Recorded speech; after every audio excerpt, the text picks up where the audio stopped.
Folks in the community depend on the forest. They depend on the opportunities in the town, whether it's to start a business or to build a home. And those values are all real. And striking the balance between protecting forest resources and supporting the opportunities that helps the community thrive, we need to strive to make them compatible. And understanding those needs is a prerequisite to striking that right balance.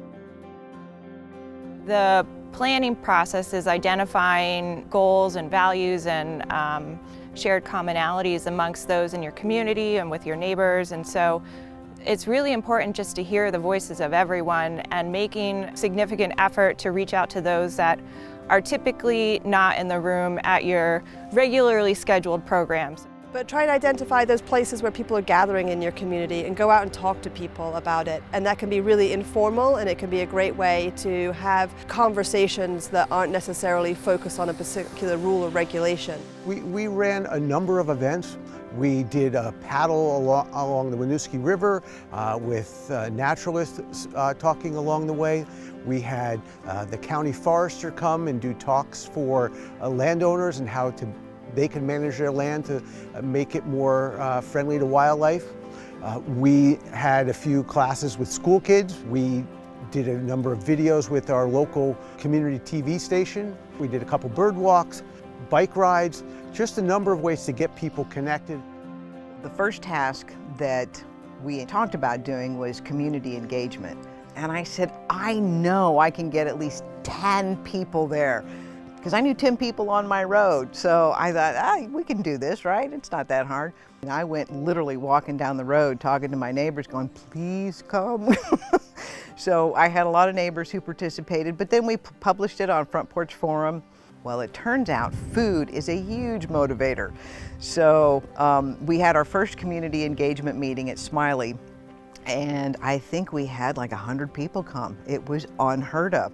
We did do value mapping, and it was a great way to both learn and to bring people together. We all sat down around some huge maps, and people just started circling places that mattered to them.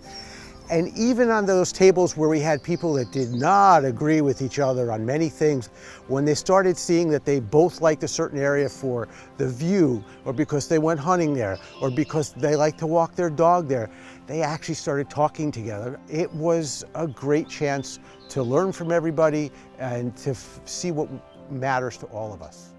Huge forest blocks will get circled in community value mapping as important for a variety of reasons, from economic development like working forests, to recreation, to scenic values or historical values. And so we do see that overlap that comes out very clearly in a lot of the community value mapping exercises that I've been engaged in.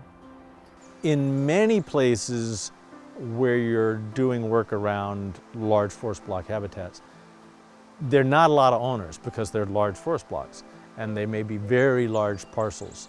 And so you may want to talk to those people individually or get them all in a room together. And you can do that through the grand list and go, okay, who are all these parcels out there? So find out what's important to them. Whenever we do a town plan update, we do surveying of the community, articles in the local paper and Front Porch Forum, posts to just gauge interest and raise awareness about those issues. Whatever way you can connect with people, because without the connection, there's not going to be any conversation.